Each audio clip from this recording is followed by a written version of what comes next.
Once again, Percy had another vision. It was bad enough when he got one in his sleep, but when he's knocked out, that's just cruel. The vision showed a dark palace at the top of a mountain. Unfortunately, he recognized it. It was the palace of the Titans on top of Mount Othrys, but of course the palace was now magically rebuilt on top of Mount Tamalpais. Percy hated to remember the 2 visits he had there. The image shifted so Percy got a closer look inside, and in the middle of the room, struggling to hold up a funnel cloud, was the Titan Atlas. 2 other armored men stood in a corner, watching a scrying bowl. "Quite an explosion," said the one with the ram horns. "It doesn't matter," said the golden one. "The gods have answered the challenge, and they shall be destroyed. I shall go east and help our forces, while you remain here and guard the palace, Krios." "I always get the stupid jobs where you're always hogging all the fun to yourself, Hyperion," Krios complained. "Fools!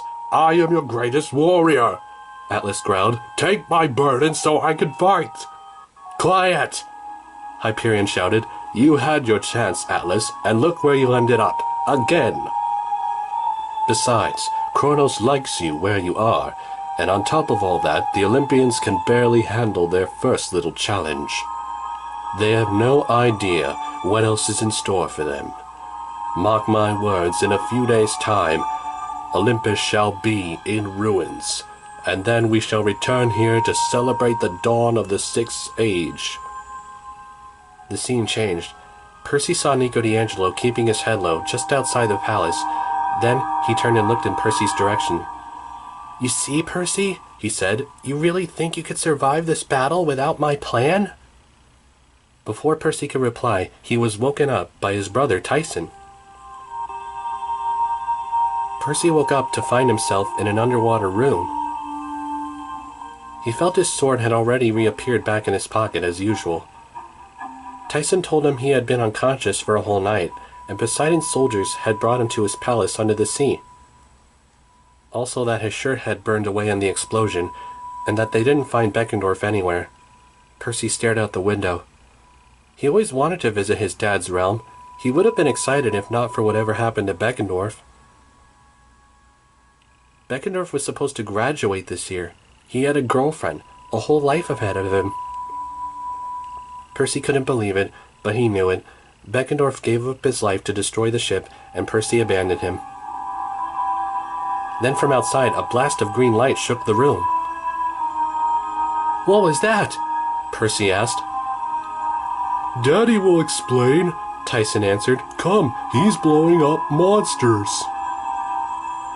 Tyson led Percy to the throne room, and just as expected, in the middle of the room was a man holding up a trident. Percy would have thought he'd recognize his dad, even though he'd only seen him 4 times in his life, but this time, he didn't. Instead of the 40-year-old on a Hawaiian vacation look that Percy had been used to, Poseidon was now in his more classic form, just with silvery long hair and a beard and dressed in a man's skirt.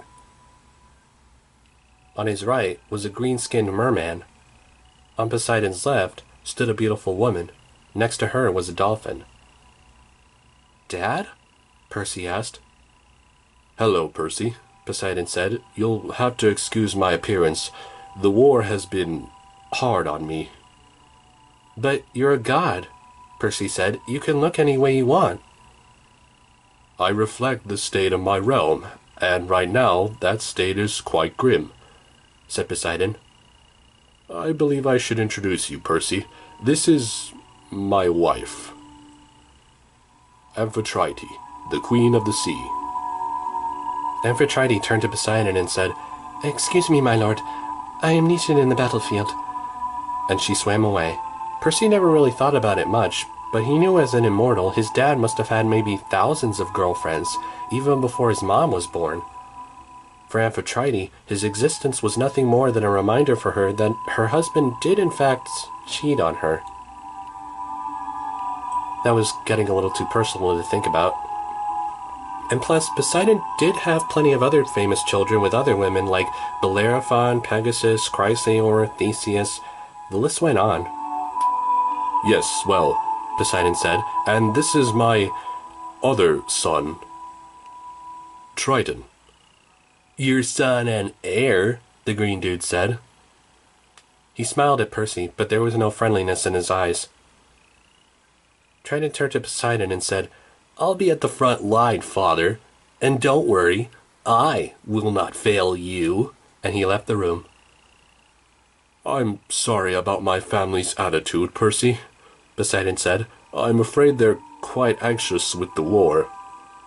Oceanus and his friends hit us with everything they've got, and not even Briareus' support is enough." "If only we had a whole army like him," said Poseidon. "But anyway, we may not have much time, Percy. Please, tell me about your mission. Did you see Kronos?" He explained everything, though he got choked up about Beckendorf. "Beckendorf chose a heroic death, Percy. You bear no blame for that. Many of Kronos' allies were destroyed, I assure you." "But I didn't kill him, did I?" Percy asked. "No, but you did buy our side some time," Poseidon answered. Percy remembered there were some demigods on that ship, and now he was thinking, was Beckendorf's plan for nothing? After all, monsters could reform decades later, but a demigod's death would be no less permanent than a regular mortal's. Poseidon laid a hand on Percy's shoulder and said, "Percy, there might have been a chance that those demigods had escaped, but if not, they chose their own path." "They were brainwashed, and now they're dead, and Kronos is still out there," Percy complained. "How's that supposed to make me feel better?" "Not your fault, brother," Tyson said. "Kronos doesn't just go boom too good. Next time, we'll use a big stick." "Beckendorf's sacrifice wasn't in vain, Percy," Poseidon said. "New York will be safe for a time, which will lead the Olympians to deal with a bigger threat." A bigger threat? That made him think about the Titans in his dreams. "Ask Chiron when you get to camp," said Poseidon. "When I get to camp? Dad, no, you're in trouble here. I want to help." "You can't, Percy. You're needed elsewhere." "Percy is good, Daddy," Tyson said. "I know, son," said Poseidon. "Believe me, I know." Then, from outside, what looked like a meteor crashed into the city. "Percy, you have to go. You have to go now," Poseidon exclaimed. "Listen, do you still have the sand dollar I gave you?" "Yes." "Good. Then the time is close. With luck, we'll meet again on your birthday. Now go. And when you see Chiron, tell him it is time." "For what?" "The prophecy," Poseidon answered. "You must hear the entire prophecy. I don't know what your final decision may be, Percy, but your fight will be in the world above. Good luck, son." Poseidon casted flashes of green and blue light around Percy, which lifted him upward, away from the palace, and back to the surface in the direction of Camp Half-Blood.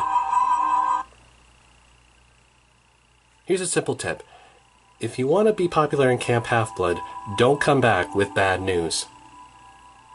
As soon as Percy popped out of the ocean and onto the camp's beach, the Stoll brothers saw him from nearby and went to inform the rest of the camp. Seconds later, all the campers came down to see his arrival. There weren't as many campers now as there were 3 summers ago, or even last summer. Some grew up and never came back, some died from fighting monsters, and some who they tried not to talk about had sided with the enemy. "Percy!" Chiron called. "Thank the Olympians! But where's—" He was cut short when Annabeth pushed through the crowd, and Percy's heart made a little ba-bump ba-bump sound in his chest. She never actually tried to look good. She hardly brushed her hair these days, and she didn't really care about what clothes she had on. Sometimes they couldn't get through a conversation without strangling each other, but still, just the sight of her made his head feel fuzzy. Last summer, before Luke had gotten possessed by Kronos, he was hoping that just maybe they could get past the strangling part. "Percy? What happened?" she asked. "Is Luke—" "The ship blew up," Percy answered. "He's not dead." Selena Beauregard pushed through the crowd. "Percy? Where's Charlie?" she asked. Percy glanced at Chiron helplessly. Selena, he said, let's talk about this over at the big house. No, she muttered. No, no, no, no, no. She started to cry. Everyone just stared, and were all too stunned to speak. They lost so many campers already, but this was worse. With Beckendorf gone, it was like losing the anchor of the whole camp. Selena may have been the heart of the camp, but Beckendorf was the soul. Then Clarice LaRue came over and wrapped her in her arms. She helped her to the big house, and the other campers walked back to their cabins. Only Annabeth and Chiron stayed with Percy.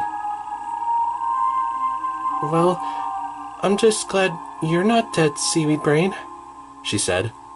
Thanks, me too, Percy said. I'm sure you did everything you could, Percy, said Chiron. Could you tell us what happened?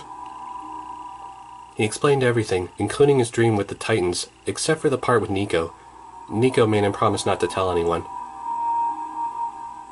He also mentioned that Poseidon said that there was another threat even bigger than the Princess Andromeda. Percy wondered if it had something to do with that unnamed challenge those Titans in his dream mentioned, but he didn't tell them that. Also, Percy said, my dad said that it's time.